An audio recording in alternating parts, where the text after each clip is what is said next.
안녕하세요 여러분. 이 시간은 지난 시간에 이어서 산택손괴에 대해서 살펴보는 두 번째 시간입니다.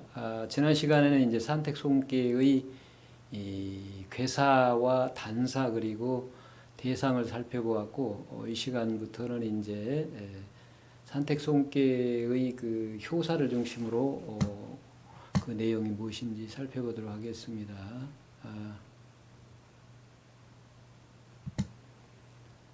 이 효사도 우리가 6개이지만 두 효씩 세 효로 나눌 수 있다는 얘기죠. 여기 나눌 수 있다는 얘기는 이제 우리가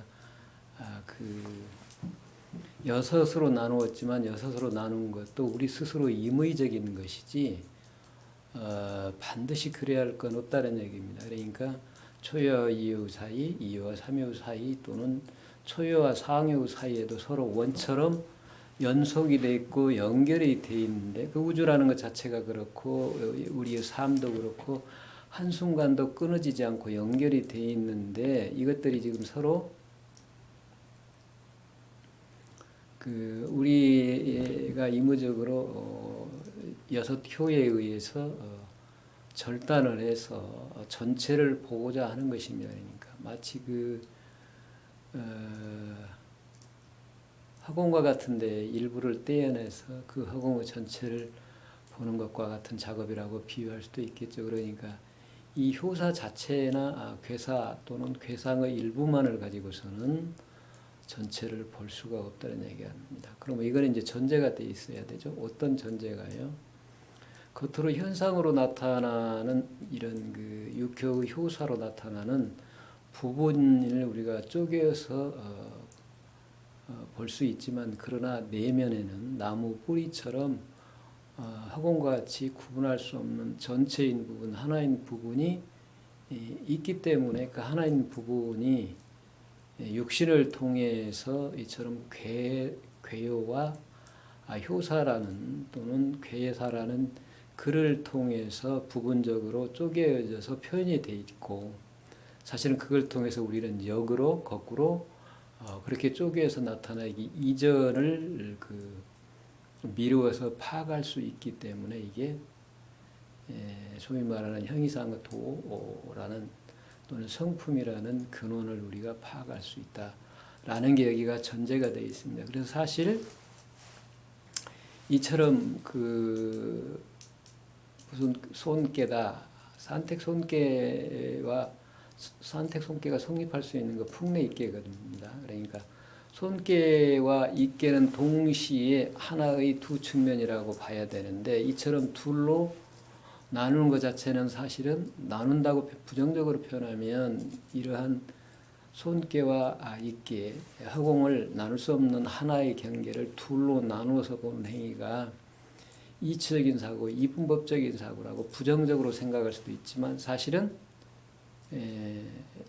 전체 차원, 도 차원에서 보면 도가 드러난 현상이라는 측면에서 보면 이게 어때요? 도를 활용하는 창조적인 행위다, 창조적인 활동이다 볼 수 있습니다. 그러니까 인간의 삶은 언제나 본래 이렇게 매 순간 서로 다양하게 표현하고 새롭게 표현하면서 끊임없이 자기를 새로워지게 하고, 즉 진화시키고 창조해가는 그 과정이 바로 삶의 연속이다, 그렇게 볼 수가 있습니다. 그러니까 이걸 우리가 어떤 관점에서 보느냐에 따라서 다양하게 이해할 수 있다라고 여러분 그 전제를 하시고 이해를 하셔야 됩니다. 그러니까 이것도 좀 여러분이 제가 수업 이 주역을 통해서 인문학과 과학의 방법, 세상을 보고 인간을 이해하는 방법을 구분해서 얘기를 했던 이유는 그동안에 너무 과학적인 방법만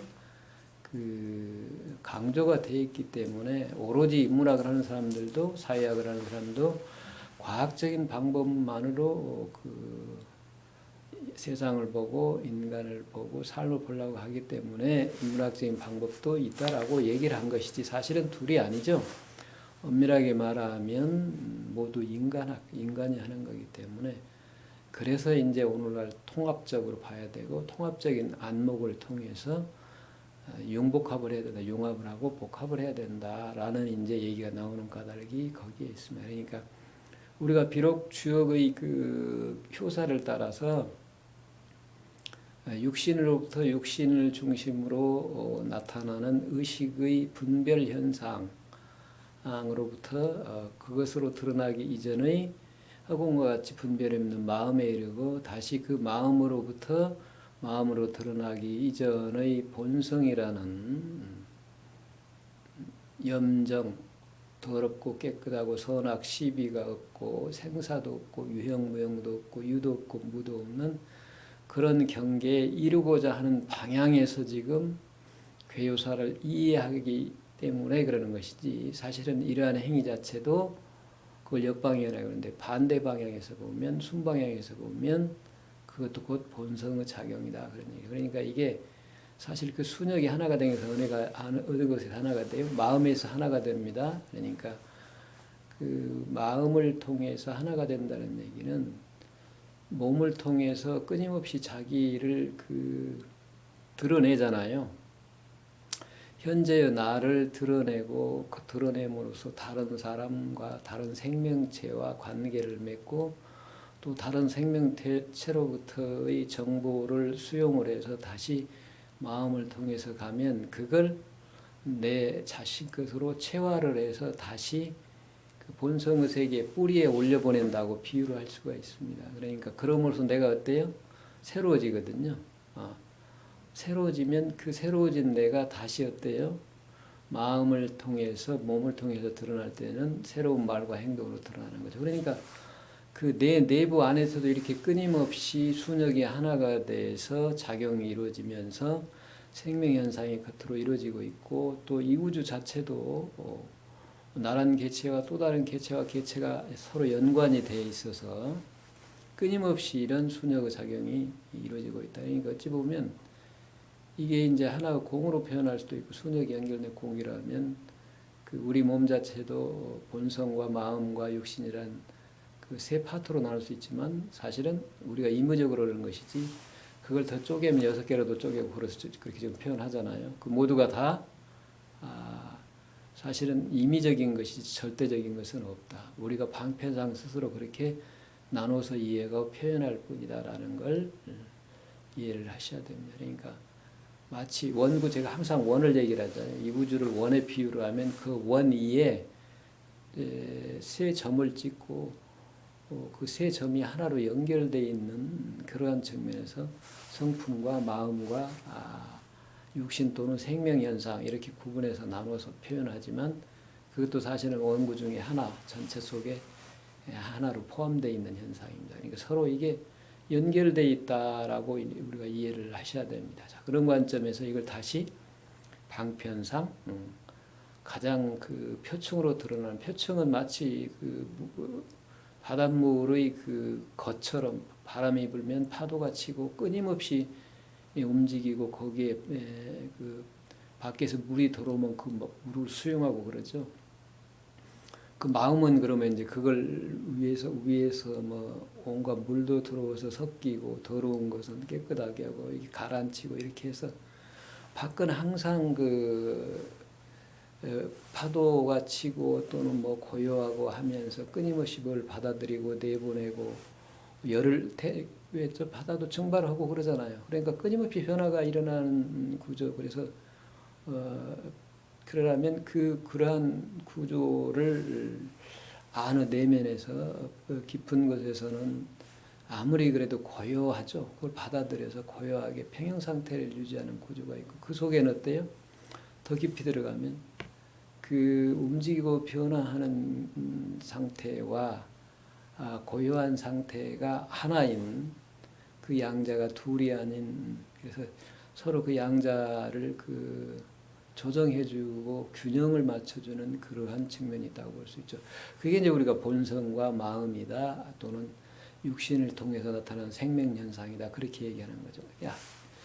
우리가 우주 속에 하나로 연결되어 있어서 구분할 수 없는 하나 속에 우리 인간이라고 다 띄어내서 이제 우리가 의무적으로 지금 그 구조를 중심으로 해서 우리를 이해하고, 지금 여기 나를 이해하고 그걸 통해서 뭘 이해하려고 그런 거죠? 온 우주를 이해하려고 그런 거죠. 그러니까 이게 그렇게 보면은 이 몸속에도 그런 구조가 그대로 적용이 된다고 볼 수 있죠. 그러니까 거대한 매크로 세계로부터 그 미세한 마이크로 세계까지 점점 분석을 하든 하나로 합하든 그건 인간이 방편상 그러는 것이지 본래는 이게 나눌 수가 없고 합할 수가 없는 건데, 사실은 이 미세한 속에서도 우리가 얘기했던 세 관점이 끊임없이 그 상호작용함으로써 움직이고 온 우주 전체도 그런 상호작용을 한다. 우리가 그렇게 이해할 수가 있죠. 자, 그러니까 우리 이러한 그 삼원적인 구조를 통해서도 그런 의리를 할 수가 있죠. 어쨌든 그걸 이제 우리는 개념을, 동아시아에서는 개념을 이제 성품과 마음과 몸이다, 육신이다라고 얘기를 했지만 서양의 과거 관점에서는 다른 개념으로 이해할 수밖에 없죠. 그래서 오늘날에는 이제 그 과학 기술이 중심이 되는 사회이니까, 현대 사회는. 그러니까 앞으로 이제 이런 그 주역의 이 세계관 또는 한국의 그 정역의 세계관, 이게 과학적인 개념으로 설명이 되어져서 비교를 해서 그게 동서가 서로 소통하고 하나가 될 수 있는 그러한 작업이 이루어져야 된다고 봅니다. 자, 그러기 위한 1차적인 과정으로 일단 이 주역이란 그 한문 텍스트에 담겨 있는 내용이 무엇인가를 파악하고 그것이 먼저 우선이 돼야 되겠죠. 그래서 그런 작업을 하는 게 지금 우리의 작업이다, 이렇게 생각을 하셔야 됩니다. 그러니까 그럴 수밖에 없는 게, 과학은 우리 삶이잖아요. 삶, 현상이고, 이게 이제 주역은 주로 그 삶의 근원을 추구하는 거니까 결국 이게 인문학이라는 어떤 이상이나 근원을 찾는 거라면 인문학을 통해서 과학의 이제 전체적인 그 전체 우주의 법칙을 찾기도 하지만, 그러나 인문학은 인간의 내면을 통해서 우주의 근원이 무엇인지를 찾기 때문에 결국은 이게 우리의 현실 속에서 삶, 몸을 통해서 주고받는 그 생명현상으로, 즉 삶으로 이게 나타나고 표현되어져서 서로가 서로를 이롭게 하고, 서로가 서로를 끊임없이 새롭게 하고, 서로가 서로를 끊임없이 다양하게 해서 서로를 이롭게 하는 그러한 삶으로 나타나지 않으면 의미가 없다, 우리가 그렇게 얘기할 수 있죠. 자, 그런 점을 염두에 두고서 주역을 산택손길을 한번 봅시다. 그 초구와 초요와 이요, 우리가 6효로 나눈다면 초요와 이요는 국리고, 3요, 4요는 진성이고, 5요와 상요는 지명이다, 그렇게 이제 말씀을 했죠. 그럼 초구효를 한번 효사를 볼까요? 기사여든 천왕이라야 무구하리니 작손진이라 그랬습니다. 이 기자가 몸기자인데요, 나기자이기도 해요. 이제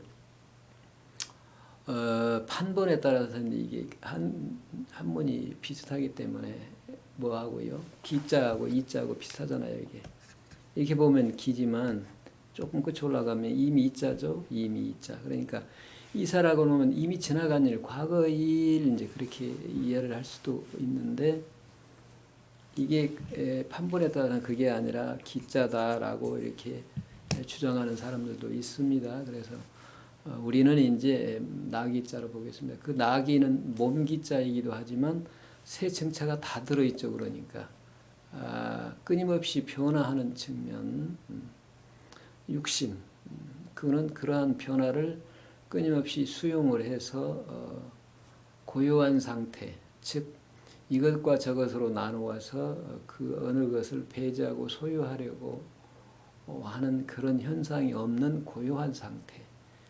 그러니까 항상 평형적인 상태라고 볼 수 있죠. 그런 상태를 이제 마음이라고 그러는 것인데, 그러니까 여기서는 지금 그 육신을 통해서 일어나는 끊임없이 변화하는 현상으로부터 출발을 한다는 걸 이해하셔야 됩니다. 출발을 해서 아까 말씀드렸죠.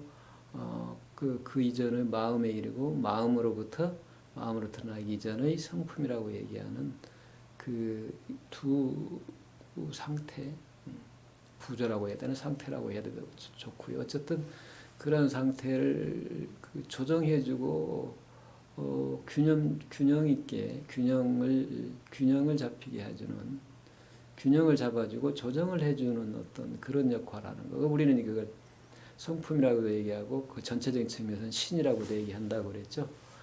그런 이제 차원까지 이르는 과정이 출발점이 바로 그 모두가 다 자기 일입니다. 내 안에서 이루어지기 때문에 그래서 인문학이라고 할 수 있고 그래서 기사라고 표현합니다. 그러니까 기사여든 내가 어떤 존재인가를 파악하는 일이여든 천왕이라야 무관이니 그랬죠. 천자가 빠를 천자입니다. 그러니까 빨리 간다는 얘기는 그 일을 하루라도 한순간이라도 빨리 하면 좋다 그런 얘기입니다. 빨리 가야 무구리니 허물이 없으리니 작손진이라 그랬습니다. 이제 나에 관한 일이라면 빨리 가야 된다는 얘기는 시작을 해야 된다는 얘기거든요. 그 시작은 언제나 이 일을 내가 하고자 하는 마음 뜻을 세우는 입지로부터 출발을 하게 됩니다. 그래서 이 효는 표현은 안 했지만 입지다. 내가 뜻을 세운다. 즉 삶의 방향을 세운다라고 볼 수가 있습니다. 그러니까 그건 본래 다 내재화되어 있는 거죠. 사실은 누구나 다 마음을 통해서는 마음은 본래 그 자기의 차원으로부터 한 차원 높아진 자기를 진화시키고 그 자기의 현재 상태를 넘어서 보다 높은 차원으로 자기를 고양시키고자 하는 그런 방향성이 있습니다. 그게 이제 우리는 역방향이라고 그러는데 그러니까 마음의 육신으로 나타나고 성품이 있다고 그럴 때 이게 마음은 언제나 육신을 통해서 받아들인 정보, 밖의 생명현상, 서로 주고받는 이런 것들을 체화를 시켜서 자기를 한 단계 더 업그레이드 시키고자 하는 그러한 그 뜻이 있다라고 볼 수가 있죠. 희망이 있다라고 볼 수가 있습니다. 그런 측면을 여기서 지금 입지라고 표현을 한 겁니다. 그래서 그 마음에 따라서 그것에 의해서 지금 어찌해야 돼요? 밖으로 향해서 작용하는 마음으로부터 내 관심을 돌리는 거다 그런 얘기거든요. 방향을 내면으로 돌려라 그러니까 이게 지금 동시에 이루어지고 있어요. 이것이 지금 이렇게 동시에 나무 뿌리로부터 나뭇잎의 영향을 보충해주는 동시에 나무잎으로부터는 태양의 에너지라는 걸 받아서 뿌리로 전해주고 서로 이렇게 왔다 갔다 하는 그런 상호작용하는 거죠. 그게. 그래서 이제 역방향에서 지금 그 측면을 역방향에서 표현하고 있는 것입니다. 그러니까 그 상호작용을 그래서 어쨌든 내가 발전하고 내가 끊임없이 나 자신을 향상시키고 지금은 나로부터 진화하고자 하는 욕망, 욕구, 뜻, 희망 이런 것들을 구체화시키고자 하는 그 작업을 일을 해야 된다 그럽니다. 그게 이제 입지라고 그래요. 그걸 이제 주역에서 어떻게 표현하냐면 대인의 삶을 살고자 하는 뜻을 세운다. 즉 내 자신이 어떤 존재인가를 파악해서 나로 살아가고자 하는 뜻을 세운다. 그게 바로 초여에서 대인으로서 삶을 시작하는 길이다. 이제 이렇게 표현을 하고 있죠. 그래서 이제 이 부분을 입지라고 우리가 표현을 할 수가 있다 그런 얘기입니다. 그래서 상에서 보면 뭐라고 그랬냐면 기사천왕은 나에 관한 일이라면 즉 나를 향상시키고 지금 나로부터 한 단계 발전시키고 그러한 일이라면 그건 곧 나를 파악하는 겁니다. 그러니까 본래 내가 어떤 존재인가를 파악해서 그 나로부터 끊임없이 주변과 확장을 해서 자기를 새롭게 끊임없이 드러내서 다른 사람과 생명을 교류하고 다른 사람으로 하여금 다른 사람도 새롭게 변하게 해주고 진화하게 해주는 그러한 일들이라고 볼 수 있죠. 그러니까 자 그러한 일들은 그 빨리 가면 빨리 실천할수록 좋다, 빨리 시작할수록 좋다라는 얘기는 뭐냐? 상합지하라 그래서 뜻을 합함을 숭상하는 것이다. 그러니까 내가 세운 뜻 그 뜻은 또한 어떤 뜻이기도 하죠. 우리보다 먼저 앞서간 선배들, 즉 이제 우리의 스승이라고 볼 수 있는 성인, 그들이 밝혀놓은 뜻, 그 뜻과 내가 하나가 되는 거. 그러니까 처음 출발점은 그 뜻과 내가 둘이지만 결국은 그 뜻이 내 안에 있었음을 확인하는 거죠. 그걸 얘기해 주는 겁니다. 그러니까 뜻이 합하는 것을 숭상함이라, 뜻을 합하고자 함이라, 그런 얘기죠. 자, 그러면 작손진이라 그랬습니다. 이거 헤아릴 작자예요. 헤아릴 작자. 헤아려서 뭐 술잔을 뭐 기울일 작자이기도 하고 헤아릴 작자이기도 하고 뭘 덜어내다는 그런 뜻도 있습니다. 근데 이제 어쨌든 이 술잔이나 물잔이나 이런 그 액체를 담고 있는 잔 그릇으로부터 이걸 기울이면 어때요? 기울이면 그 안에 속에 있는 것들이 비워지잖아요. 덜어진다 그럽니다. 그래서 헤아려서 덜어내야 된다라고 얘기했습니다. 그러니까 여기서 출발점에서는 어떤 얘기를 할 수밖에 없냐면 밖으로 향하는 내 마음을 밖으로 향해서 자꾸 이것과 저것으로 나누는 이분법적인 사고를 추스려서 그 방향을 바꾸는 거죠. 그러니까 바꾸는 것. 그래서 내면을 향해 가야 비로소 내 자신이 한 단계 업그레이드 할 수 있다. 이제 그런 의미로 볼 수가 있습니다. 그래서 여기서는 어찌 보면 의식을 버리기라기보다는 의식의 분별장을 버리기. 그러니까 오늘날 그 의식이 불교 전호시 얘기해서 70, 80까지 그 의식을 얘기를 하기도 하고 심리학적인 측면에서 무의식과 반대되는 의식이라고 얘기합니다만 사실 이게 다 마음이거든요. 마음. 그러니까 본성과 마음 그리고 육신을 이제 나눌 때에 이걸 육신을 중심으로 생각을 하니까 육신의 기능으로서 의식이라고 얘기를 할 수도 있고 반대로 본성의 차원에서 얘기를 하면 방향이 이제 다를 뿐이에요.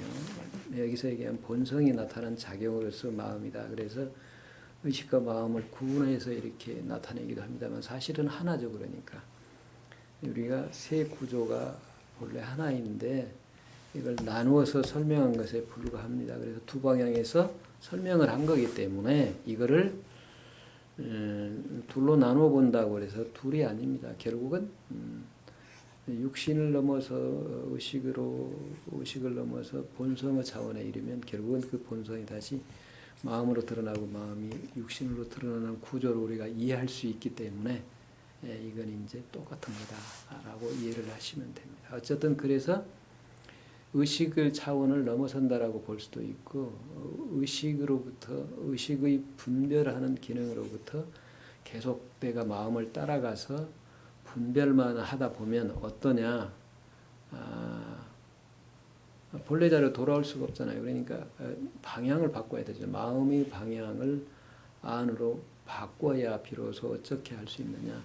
본래자로 돌아갈 수 있고 본래자로 돌아가야 다시 처음으로부터 출발해서 새롭게 드러낼 수 있죠. 새롭게 드러냄으로써 새로워짐으로써 그 새로움을 다시 드러내면 다양해지는 거죠. 그러니까 이런 구조로 되어 있습니다. 그러니까 이런 구조를 이제 오늘날의 그 진화생물학이나 뭐 과학자들의 여러 개념들과도 관련시켜서 연구를 하고 하다 보면 서로 소통할 수 있으리라고 봅니다. 자, 그럼 어쨌든 일단은 오늘은 지금은 주역을 중심으로 그렇게 보겠습니다. 자, 저에서 이제 입지를 했으면 방향을 이렇게 틀었으면 당연히 그 뭐가 전제가 돼 있죠. 이미 본성으로부터 육신을 통해서 생명 현상이 나타난다는 순방향을 전제로 하고서 지금 출발을 하는 겁니다. 그래서 역방향에서 지금 얘기를 하는 거죠. 그러니까 이렇게 보면 출발했으니까 이후부터는 이제 어떻습니까? 마음에서 그 의식의 차원일지라도 아직은 본성의 경계에 드러나지는 못했을지라도 마음의 차원이라도 드러나기 이전 분별작용으로 드러나기 이전의 하나인 경계, 본성이라는 경계가 있음을 파악을 하게 되죠. 그게 바로 이제 두 번째 이효의 단계입니다. 그래서 이정인이 그랬죠. 발음이 이로우니 정이면 흉하고 그랬죠. 정이면 흉하고 정이면 흉하다. 이게 무슨 얘기일까요? 이 칠정자이지만 이 정자가 밖으로 행하다 그런 뜻입니다. 무슨 얘기냐면 그 현재의 아직은 내가 본래의 그 성품의 세계를 파악하지 못한 상태에서 마음을 계속 쓰고 아무리 다른 사람들을 이롭게 하는 삶을 살고자 해도 그게 오히려 그게 이제 정이거든요. 행한다는 의미예요. 그러니까 발음을 행한다는 의미. 부정적으로 이게 전쟁을 일으키고 상대방을 침탈한다, 뺏는다, 그래서 정벌한다 그런 의미지만 긍정적으로 보면 행할행자, 갈행자에다 발을정자의 행정이란 뜻입니다. 그러니까 현재는 지금 이혼은 시위가 아직은 그런 때가 아니란 얘기거든요. 내가 지금 바로 상대방을 이롭게 하고자 하는 대인의 삶을 살고자 해도 그게 오히려 다른 사람에게 해로움을 끼치는 때다 흉하다 그런 얘기입니다. 그러니까 뭘 해야 되느냐? 당연히 손을 해야 되죠.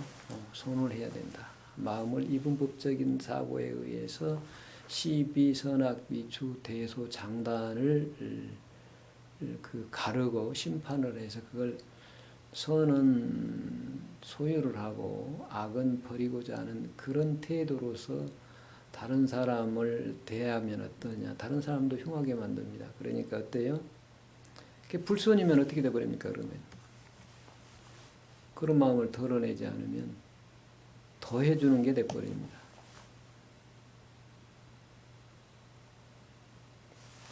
불손이면 더해진다고요. 일하야 하면 되겠죠. 불손이면 익질이라 그랬습니다.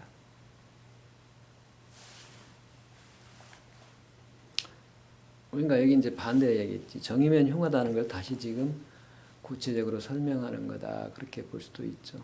이 마음을 바꾸지 않고 이 마음을 그대로 써서 나 이외의 다른 존재를 이롭게 하고자 하는 좋은 뜻으로 상대방을 대해도 나와 똑같이 상대방에게 소인의 삶의 길을 전해줄 뿐이다. 그렇기 때문에 나도 이롭지 않고 남도 이롭지 않다. 그래서 여기서 뭐라고 그랬죠? 이 정이다 그랬거든요.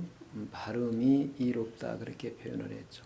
그러니까 그 이외에도 여전히 지금 어떤 상황이냐면 본래 대인의 도가 나와 둘이 아닙니다. 본래 본성이 고유하고 본유한 것이기 때문에 본성을 주체로 살아감에도 불구하고 본성이 있는 줄도 모르고 육신이 나라고 여기고 육신을 중심으로 살아왔기 때문에 여전히 그 나와 다른 별개의 지금 여기 나와 다른 별개의 대인이 있고 지금 여기 나와 다른 어떤 뜻 또 대인의 삶이 있다 라고만 생각을 합니다. 그래서 지금 여기 나를 벗어나야 된다는 생각만 하게 돼요. 이게 잘못된 거죠. 그러니까. 그래서 아직 그 내꾀는 그런 생각에서 못 벗어나 있기 때문에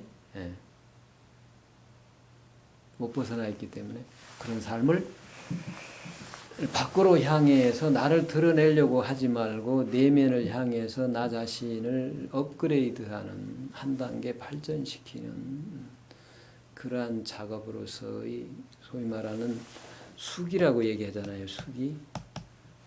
수기의 작업을 해라. 그런 얘기입니다.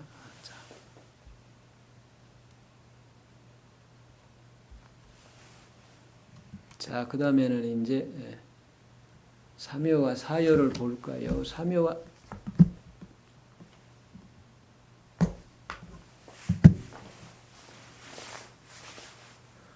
자, 삼효는 끝이라고 그랬잖아요. 네 개의 끝이고 사효는 외개의 시작입니다. 그래서 항상 얘기를 하지만 상효에서 초효로의 변화와 똑같이 삼효에서 사효로 변하는 그 매 개마다 그 각 개가 나타내는 변화를 전형적으로 가장 잘 나타내고 있는 효다라고 얘기할 수 있죠. 물론 사실은 우리가 삼요 사요를 네 개와 몇 개로 나눠서 이해를 하니까 그렇지 연속적이잖아요. 삼요 사요가 연속적이어서 다른 효와 즉 초효와 이효, 이효와 삼요 또는 사요와 오효, 또 오효와 상효 사이처럼 이렇게 구분돼서 따로 떨어져 있는 것은 아니다. 라는 걸 이제 이해를 하시기 바랍니다. 어쨌든 우리가 삼위와 사유를 중심으로 해서 변화를 이제 강조를 해서 말하고 있을 뿐이죠. 그럼 삼위가 어떻게 되나 한번 볼까요? 육사면 삼인행엔 즉손 일인코 일인행엔 즉득 기우로다 그렇게 얘기를 했죠. 세 사람 이제 사람이 어떤 길을 여행을 하면서 함께 가는 길을 가는 그것에 비유를 하고 있죠. 그러니까 이게 현상의 측면에서 마음의 문제를 현상의 측면에서 이제 설명을 방편적으로 설명을 하고 있는데 세 사람이 가면은 우리가 두 사람이 가면요 친구가요 두 사람이 가면 의견이 맞으면 그 서로 모든 일을 손발을 맞춰서 하기 때문에 일을 효과적으로 할 수 있고 빨리 할 수 있고 그런 장점도 있지만 마음이 하나가 되지 않으면 어때요? 조정할 수가 없습니다. 그래서 어떤 제3의 어떤 사람이 있어야 어때요? 조정을 해줄 수도 있습니다. 그런데 또 하나 또 잘못된 부분이 있어요. 그 장점만 있는 게 아니고 세 사람이 되면 어떤 한 사람이 두 사람의 마음을 서로 자기 다른 사람을 편을 끌어들이려고 하다 보면요. 세 사람이 완전히 각각 갈라져 버리는 그런 상황이 일어날 수도 있습니다. 그러니까. 근데 어디 목적지가 있을 때 그 목적지를 지금 얘기하는 거예요. 함께 가야 되는데 서로 너는 저 친구와 같이 가지 말고 나와 함께 가라라고 얘기하면 이제 세 사람이 결국은 서로 찢어지는 그런 결과가 나올 수도 있다는 얘기죠. 그게 뭐예요 지금 그 얘기가? 여기 보세요 지금 상활. 1인행은 한 사람이 가는 데 있어서 삼이면 즉 의라 그랬거든요. 셋이라고 생각하는 것은 그건 의심하는 것이다 그런 얘기입니다. 지금 여기에 내가 성인이 밝힌 나보다 먼저 그 길을 간 성인이 밝힌 뜻에 따라서 그 사람을 믿고 그 길을 내가 지금 걸어가고 있는 거거든요.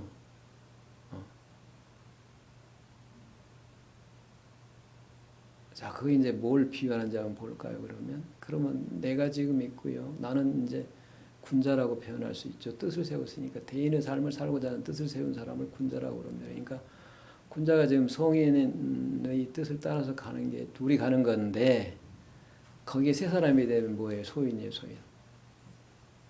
그게 이제 속삭이는 거죠. 유혹을 하는 겁니다. 유혹. 그래서 3인행엔 1인행이면 한 사람이 가면 그 사람은 가는 길은 성인의 뜻과 하나가 되기 위해서 가는 길인데 결국은 성인의 뜻을 매기로 해서 본래의 나와 만나려 가는 길인데 소인은 어때요 자꾸? 거기에 소인이 끼어들어서 세 사람이 가게 되면 소인은 자꾸 발목을 잡죠. 발목을 잡아서 앞으로 나가는 길을 못하게 합니다. 유혹을 합니다. 야, 세상의 모든 사람들이 다 그냥 그렇게 살아가는데 굳이 그렇게 힘들게 살아갈 필요 뭐 있나? 혼자 먹고 살기도 바쁜데 네가 누구인가를 뭐 수기하고 수행하고 공부하고 그게 무슨 필요가 있어? 라고 유혹을 하는 거죠. 사실은 그게 어렵잖아요. 힘들죠. 요즘 우리 사회에서 먹고 마시고 놀고 하는 것 주변 뭐 볼거리, 먹을거리 그런 것들이 얼마나 많아요. 경제적으로 이제 선진국이기 때문에 어느 정도 풍요로우니까 관광도 많이 갈 수 있고 그 수많은 세계 나라에 가서 다양한 사람들과 어울리고 그것 자체는 나쁜 건 아니죠. 근데 그런 데에만 시간과 신경을 쏟다 보면은 내가 누구인지 어떻게 살아야 되는지에 대한 문제에 대해서 신경을 쓰고 그걸 나를 파악할 그럴 겨를이 없는 거죠. 그래서 이제 세 사람이 가면 그랬는데 그 세 사람이란 바로 누구냐 소인이라는 얘기예요. 나와 성인과 소인. 그러니까 세 사람이 가면 어때야 되냐? 즉소 내린코 그랬으면 이것도 손이잖아요. 버리는 겁니다. 즉 소인을 버려라 그 말은 소인과 어울리지 말아라 그런 얘기죠. 소인 그러니까 어울리지 말라면 또 오해를 하게 되는데 만나지 말거라 그런 얘기가 아니고요. 화이부동이라는 얘기입니다. 화이부동. 소인과 함께 할 수 있습니다. 그러니까 악인이든 선인이든 다 만날 수 있죠. 그러나 악인을 만나면 내가 악인과 동화가 되어버리면 안 되는 거잖아요. 소인을 만나서 소인과 동화가 되어버리면 안 됩니다. 그러니까 자기 중심을 지켜야 돼요. 내 방향은 언제나 성인이다. 즉 내 안의 나 아닌 나를 향해야 된다는 얘기죠. 그래서 삼인행엔 즉손일인그 그랬죠. 한 사람을 덜어내고 일인행엔. 그래서 한 사람이 가면 어때요? 내가 만나고자 하는 성인과 만나는 거죠. 내 안의 나 아닌 나와 만난다. 그 성인이란 사실 따지고 보면 내 안의 나 아닌 나죠. 본래의 나고 나의 심층입니다. 그러니까 또 다른 나를 만나는 겁니다. 그래서 거기서 뭐라고 그랬죠? 즉득기우라 그랬잖아요. 혼자 가면 곧 벗을 얻는다. 그러니까 붕어예요. 붕어. 그래서 이제 붕어. 이 주역의 다른 괴요사에서도 붕어라는 개념이 많이 나옵니다. 그러니까 똑같이 법봉자예요. 그래서 음붕, 음양으로 얘기하는 거죠. 음양으로. 음붕양우 이렇게 얘기합니다. 그러니까 벗이라는 것도 하나의 관계 개념이지 실체적인 개념이 아니다라는 얘기예요. 이걸 이해하셔야 돼요. 그러니까 이것도 이런 사회 구조가 붕이 없으면 우가 없고 우가 없으면 붕이 없다라는 거예요. 그러니까 부자의 관계도 똑같잖아요. 부모와 자녀의 관계도 똑같고 스승과 제자의 사제 관계도 똑같고 모든 것이 다 그렇습니다. 그러니까 여기서도 마찬가지란 얘기예요. 그래서 이 붕이란 개념들이 유학에 이제 논어에도 나오고 여기 주역에도 많이 나옵니다. 그래서 붕어가 성인과 군자의 관계를 상징하기도 하고 성인과 도의 관계 또는 성인과 하늘 관계 또는 성인과 나와 본성의 관계, 나와 하늘의 관계, 나와 성인의 관계를 부자의 관계로도 표현하고 스승과 제자의 관계로도 표현하고 때로는 부모와 자녀의 관계로도 표현하고 때로는 벗으로도 표현합니다. 그러니까 이게 그 말은 무슨 얘기예요? 부모와 자식과 같은처럼 그 자애로운 사랑으로 맺어진 관계잖아요. 부모 자식은 그래요. 그 자식이 부모에 대한 사랑을 효도라고 그러고 부모의 자식에 대한 사랑을 자애라고 그러잖아요. 사랑으로 맺어진 관계예요. 그게 그러니까 이처럼 사랑으로 맺어진 부모와 자식과 같은 둘이 아닌 하나의 관계이기도 하고 벗처럼 수평적인 수직 그렇다고 해서 꼭 부자가 부모와 자녀가 수직적인 것만은 아닙니다만 사랑으로 맺어진 그런 관계이기도 하고 부모처럼 때로는 거리를 뒀다가 충고도 해주고 그럴 수 있는 그러니까 힘들 때 어려울 때 좀 기댈 수도 있고 그런 붕어와 같은 관계이기도 하고 하늘과 나와 같이 엄격한 측면도 있는 관계이기도 하고 그렇기 때문에 이걸 어느 하나의 개념이나 관계로 표현하지 않고 이렇게 다양한 관계로 표현합니다. 그래서 어떤 분들이 이제 기독교의 하나님이 뿐만 아니라 신이 역사시대 들어오면서 남신화됐다 그러거든요. 그러니까 기독교에서 하나님 아버지라고 그러잖아요. 사실은 그 주역이 이런 데도 보면은 부자 관계로 표현해요. 그러니까 부모와 자녀인데 그게 단순하게 그냥 아버지만 표현한 거 아니거든요. 그리고 아들만 표현한 게 아니라 부모와 자녀를 축약을 해서 그냥 부자라고 표현한 건데 이제 그래서 부모와 자녀로 그렇게 표현하기도 합니다. 근데 오해를 해요. 그러니까 그 이전에 석기 시대, 신석기 시대만 해도 여신의 시대였다. 그러니까 신이 여자의 형상을 하고 다 유물이라는 것들이 발굴이 되니까 신을 여자로 생각을 했다. 이제 그렇게 얘기를 하고 그러니까 이 신이 권력화돼서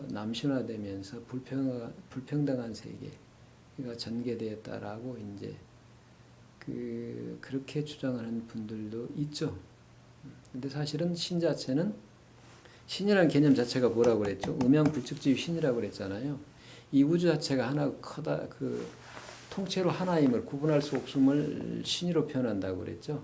그러니까 형이상과 형이가 눈에 보이는 세계와 보이지 않는 세계, 이 세 층차가 모두 하나로 얽혀져서 전일적이어서 쪼개어서 나타날 수 없는 걸 신이라고 표현합니다. 그러니까 이거는 남자다 여자다라고 어떻게 표현해도 상관이 없고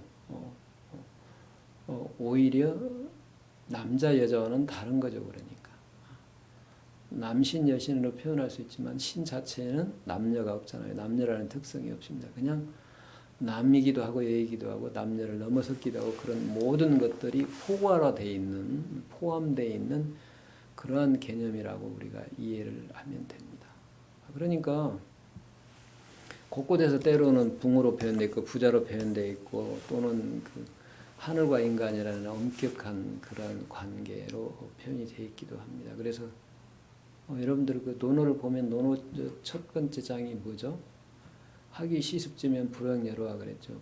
배움의 주체는 나는 이제 군자잖아요. 군자. 논어 첫 번째 장, 맨 첫 번째 문장. 배우고 때로 익히면 기쁘지 아니한가. 그 다음에 뭐죠? 유붕이 자원방내면 그때 붕이 나와요. 붕이. 유붕이 자원방내면 벗이 있어 먼 지방에서 먼 곳에 자자면 불영 낳고와 또한 즐겁지 아니한가 그랬거든요. 그러면 이 입장은 지금 뭐예요? 학위 시습은 군자 붕의 입장이에요. 그럼 벗이 찾아오는 건 우의 입장이 아니잖아요. 이건 성인의 입장이자 하늘의 입장이고 본성의 입장입니다. 하늘. 그러니까 학문을 통해서 여기 손계와 똑같아요. 학문을 통해서 지금 나의 위치로부터 벗어나서 새로운 위치, 상위의 차원. 그게 이제 상하로 공간적으로 표현하니까 형이 상어 세계에 도달한다고 그렇게 얘기하죠. 새로운 차원으로 도달해.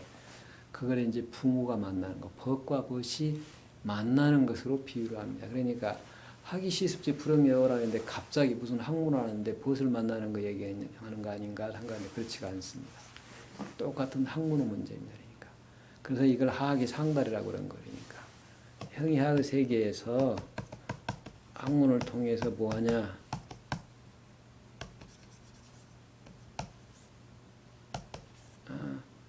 형이상의 세계에 이른다, 도달한다 그런 얘기거든요. 학위 시습지면 불응여라는 하학을 얘기하고 상달은 바로 뭐를 얘기해요?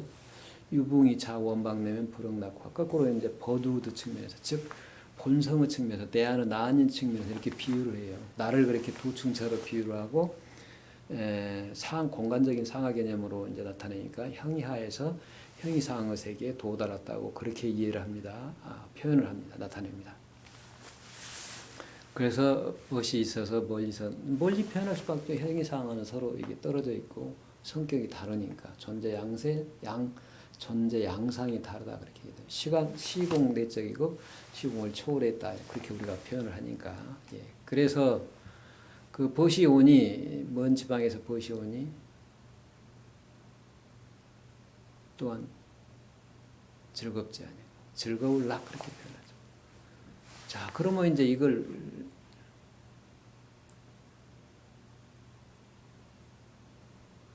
결론을 지는 마지막 끝 문장에서 뭐라고 표현하죠? 인부지 불온이면 불역 군자와 군자로 딱 맺어요. 그러니까 이 학문하는 주체가 군자이고 붕이 바로 붕어할 때의 붕이 뭐예요? 군자임을 분명하게 나타내고 있습니다. 그러니까 이 문장의 구조를 잘 면밀하게 살펴보고 그 구조 속에서 드러나 있는 내용들을 이렇게 끄집어내서 우리가 이해를 할 수 있어야 됩니다. 그러니까 자 이제 붕어 합덕이 됐잖아요. 지금 내가 누구인가를 알았다 그러면 다른 사람은 어때요? 아직 모르죠. 그런 사람을 이제 소인이라고 그러니까 소인이 우리는 가치를 부여해서 나쁜 놈이라고 하면 나쁜 놈이라고 하면 안 돼요. 나이가 아무리 많아도 내가 어떤 존재인가 자기 내면을 모를 때에 그런 사람을 이제 소인이라고 그러는 거니까 그 육신만이 오로지 나라고 현상의 측면에서 육신만이 나라고 생각하고 그 육신도 제대로 모르는 거죠. 그러니까 육신도 사실은 따지고 보면 이 육신의 내면에도 수많은 세포들이 공존하고 있잖아요. 함께 살아가고 있듯이 또 우리 몸도 다른 사람 이 우주 설계 속에서 공존하고 있죠. 독립자존하는 거 하나도 없어요. 하나도 없습니다. 그러니까. 그래서 불교적인 측면에서 연기론이 나타날 수밖에 없습니다. 그러니까 이 현상은 그 연기론이지만 사실은 연기론의 큰 틀에서 보면 이게 변화한다는 변화적인 세계관이거든요. 그래서 이제 불교 삼법에서 재무상이 먼저 나와요. 모든 현상은 무상하다, 항상하지 않다. 그러니까 변화한다. 시간적인 측면에서 모든 것은 변화한다. 그런 얘기죠. 그러니까. 그래서 이제 세상을 사건으로 보는 거, 물건적인 적이면서 보면 어때요? 그래서 변화하면서 끊임없이 다양하게 드러나기 때문에 그걸 물건적으로 보면은 모든 물건은 어때요? 이것과 저것이 항상 함께이기 때문에 이것이 있어야 저것이 있고 저것이 있어야 이것이 있기 때문에 이것 없는 저것, 저것 없는 이것은 없다. 그러니까 이거 어쨌다고요? 독립자존하는 게 없다. 그게 연기다. 그래서 재범모하다. 만법은 실체적인 나라는 게 없다. 고정된 나라는 게 없다. 남과 구분되는 나라는 게 없다. 얘기입니다. 여기서 똑같은 얘기예요. 그러니까요. 그래서 하나가 됐는데 온 우주가 본래 하나임에도 불구하고 육신을 중심으로 육신 속에도 사실은 육신을 중심으로 한다면 또 오해할 수 있는데 육신도 단순하게 그 어떤 하나의 것들이 입자적인 것들이 모인 것만은 아니에요. 입자로 얘기를 해도 입자 하나하나가 서로 모여서 이 하나의 시스템, 이 생명 체계를 만들어낸 거잖아요.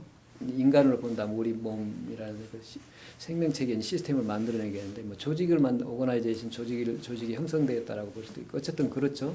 시스템이 만들어졌다라고 볼 수도 있는데 어쨌든 그것도 어느 하나로 이 시스템과 시스템도 쭉 연결이 돼 있어 어느 하나로 독립자존하는 건 그런 건 없는 거죠. 그런데도 불구하고 그렇게 살아가는 사람은 어때요? 그걸 사람인자라고 그랬어요. 근데 이게 지금 전부 내 안에서 이루어지는 초에서 우리가 얘기했던 기사입니다. 내 안의 일이에요. 그러니까 내가 우주고 우주가 나이기 때문에 이런 생각이 가능합니다.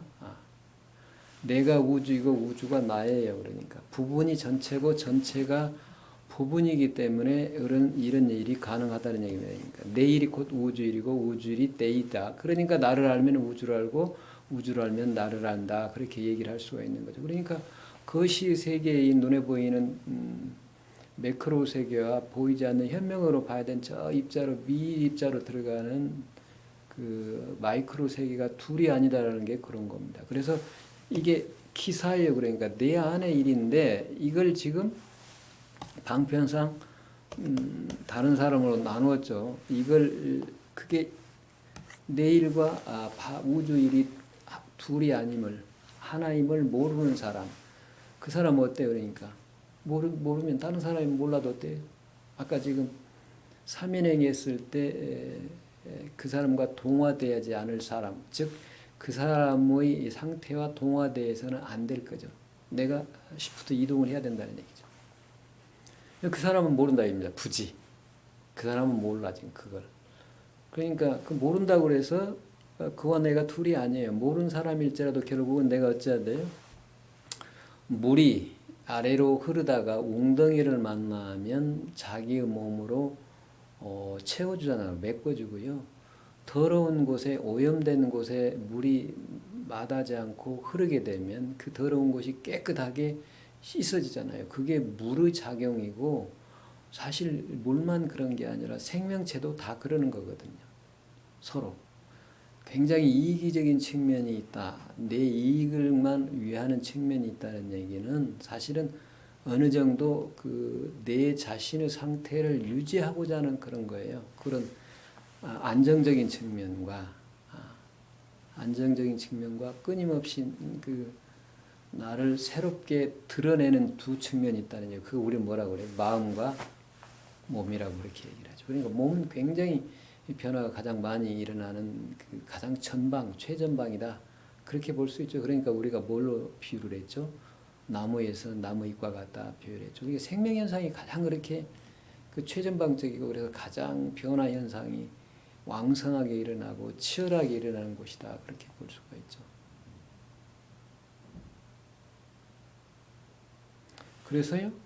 그래서요. 그 물처럼 언제나 어때요?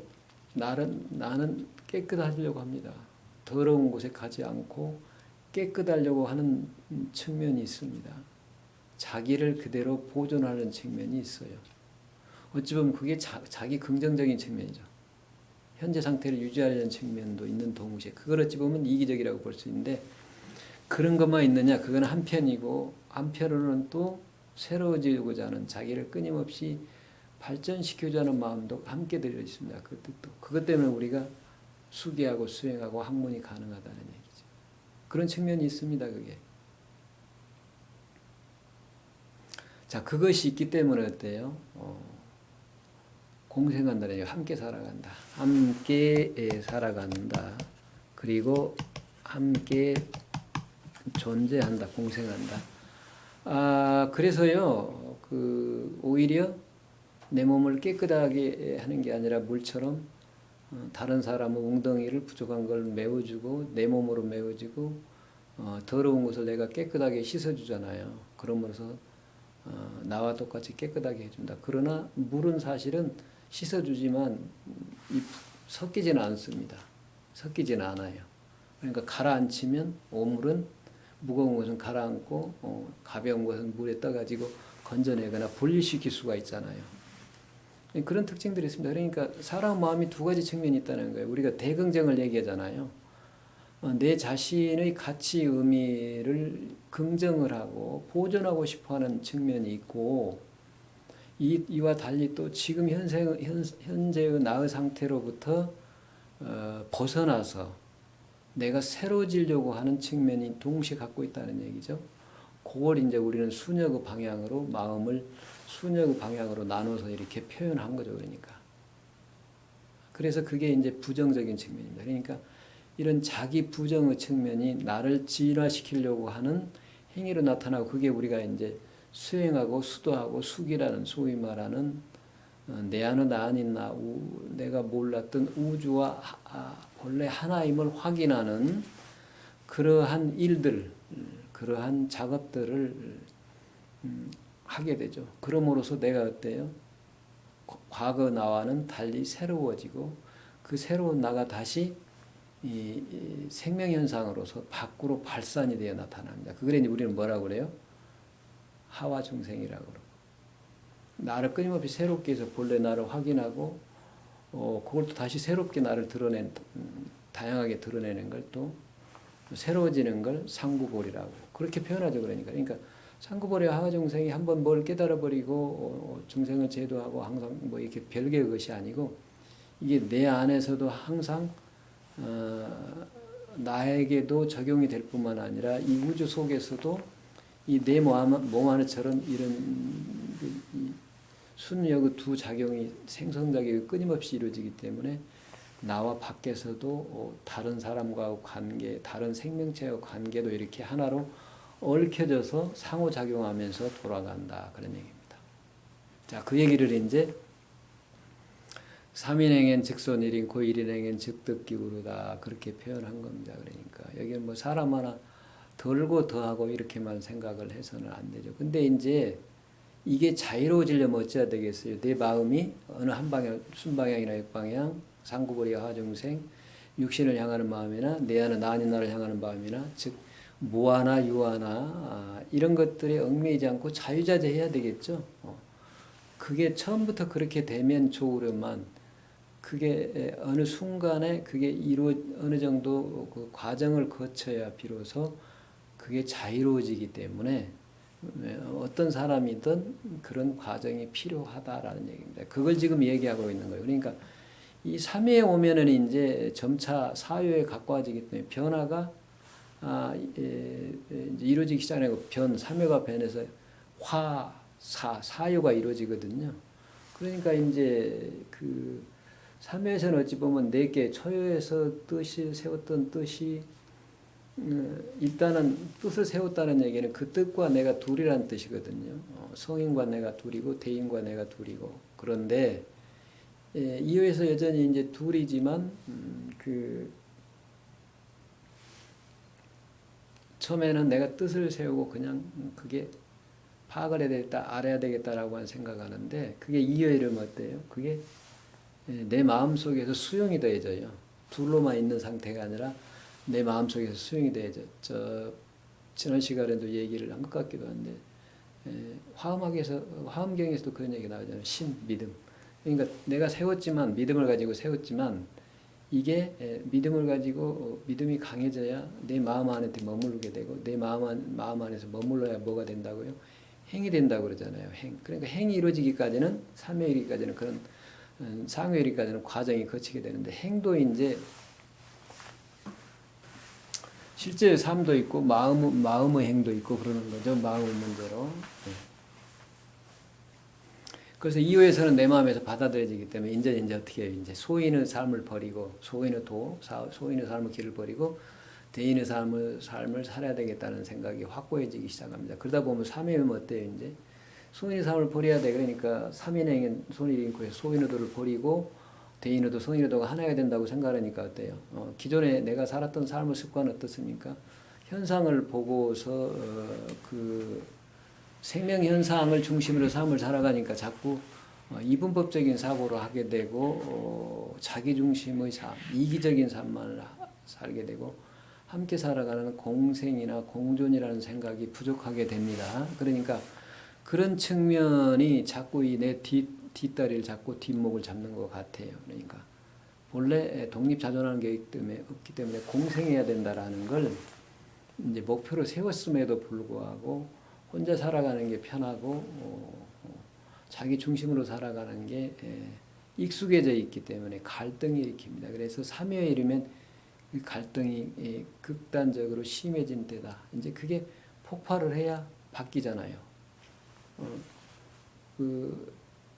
50대 50에서 1%가 딱 움직이면 49대 51로 바뀌잖아요. 그러니까 그 이기적인 생각, 선과 악을 나누고 나와 남을 나누어서 자기 중심으로 가는 생각이 51이었고 함께 살아가자는 생각이 49였다면 어디에서요? 632에서요. 그러니까 여기서 직시를 따그잖아요. 적시를.